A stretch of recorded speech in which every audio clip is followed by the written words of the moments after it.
దప్పళ్ళం పప్పు దప్పళ్ళం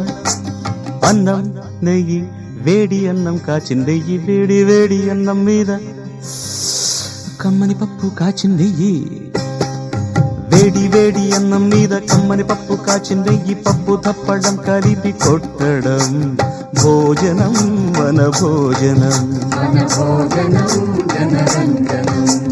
తల్లి తోడు పిల్ల మేక